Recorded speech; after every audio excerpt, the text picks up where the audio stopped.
In part one of this video on how we know, we looked at the senses and how they can be fooled, and also how they work together to create meaning. And in this second part, we're going to take a look at cognitive illusions, how our brains get fooled when faced with data and information. Now, one example of this is conditional probability, which is important in marketing theory, especially when we get to network effects and analytics. So here's an example. I ask you to pick a random number between 1 and 1,000, write it down on a post-it note and hand it to me.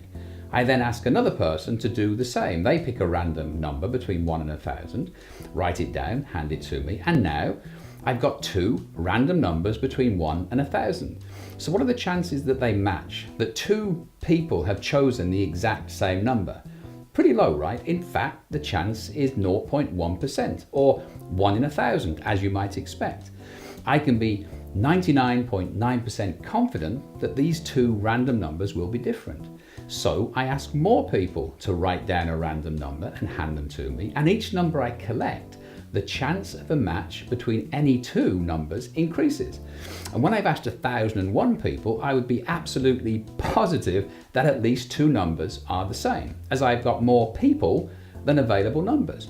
In reality, a number match would occur way before I reach this theoretical maximum of 1,001 people. So my question is this: how many people do I have to collect random numbers from before the chances of a match are better than 50%, when it is more likely that two people have chosen a random number than not? What do you think? Have a guess. Well, the answer is 38. With just 38 people choosing a random number between 1 and 1,000, the chances of at least two of them choosing the same number exceed 50%. And if you find 38 a surprisingly low number, you can thank the counterintuitive nature of conditional probability. Now, with our example, we tend to think of the 37 comparisons where our chosen number is being compared against somebody else's. Our logic is self-centered. We don't think of the 666 comparisons where someone who is not you is being compared to someone else who is not you. To solve these types of equations, we calculate the probability of an event not happening. So with 38 people, we have 703 different pairs and 1,000 numbers to choose from. And we can use exponents to find the probability of no match at all. So with the probability of no match being 0.495, we know the probability of a match is 1 minus that, or 0.505, or 50.5% in common terms. Now, we're also bad at estimating probabilities where we have prior knowledge on the likelihood of an event occurring, what is known as evidential probabilities. For example, say you're the manager of a bank in a smallish town with a population of around 30,000 people. The police come and visit you to let you know that a team of 5 hardened bank robbers may have targeted your town. They know what the robbers look like, so they install facial recognition technology with a camera pointing at the bank's entrance. Now, this facial recognition technology is 99% accurate. It will correctly identify a member of the gang 99% of the time, and it will give a false alarm just 1% of the time, misidentifying an honest citizen as a potential robber. So you're looking at the monitor when an unfamiliar man enters the bank. Your screen starts flashing red and a box has been placed over the face of this person with the tag potential robber identified. So how nervous should you be? What are the actual chances that you are about to be robbed? Is it time to hit the alarm button? Well, no, you can relax. It's actually less than 2% likely that this person is a bank robber. Or to put it another way, you can be 98% confident that this is a false alarm.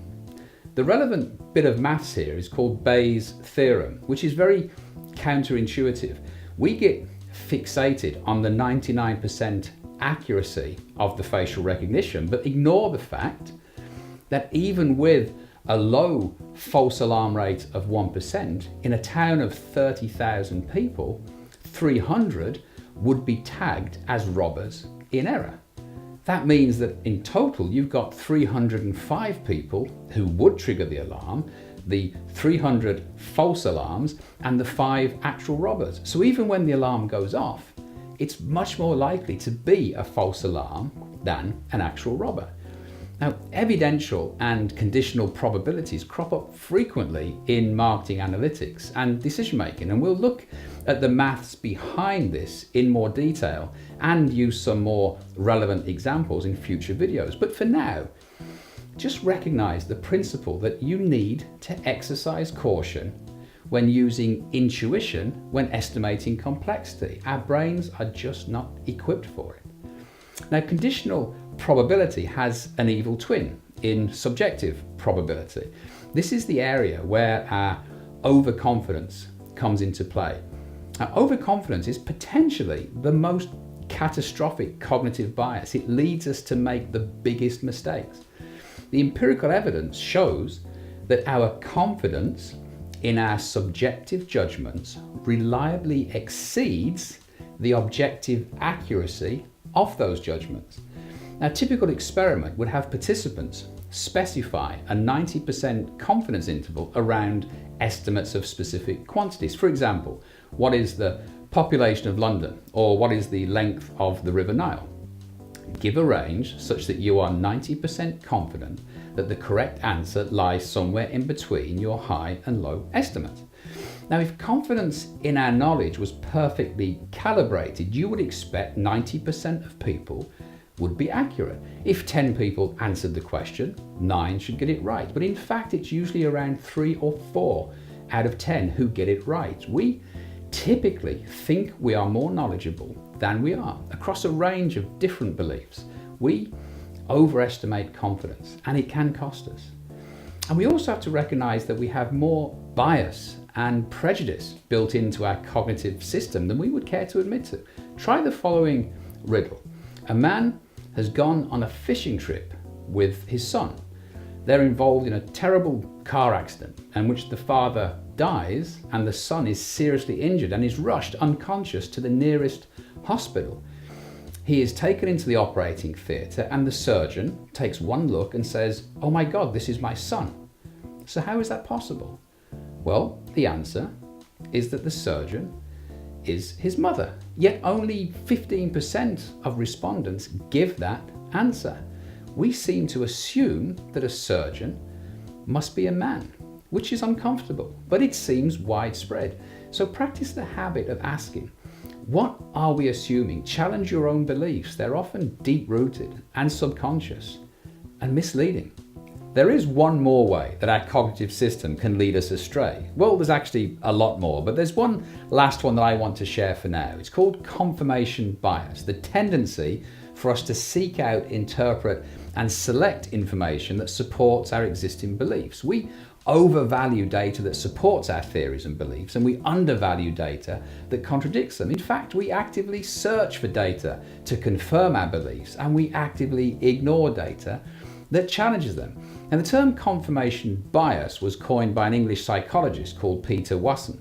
His experiments attempted to prove that we have this tendency to try and prove ourselves right rather than proving ourselves wrong, to confirm rather than falsify.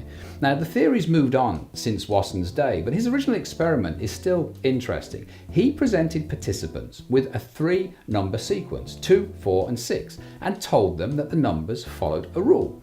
He challenged them to figure out what they thought the rule was. Wasson would ask them for 3 new numbers and would tell them if this new set of numbers followed his rule or not. He would then ask the participants what they thought the rule was. For example, somebody might offer 8, 10, and 12, and Wasson would say, "Yes, this sequence follows my rule." "Great," they would say. "The rule is increase each number by 2. "No," would be Wasson's reply. "That doesn't follow my rule." So another person would suggest 10, 15, and 20. "That also follows my rule," says Wasson. "So what's the rule? Is it the middle number is the average of the other 2? "No," he would reply, and so on. Now, the actual rule was simply each subsequent number must be bigger than the preceding one.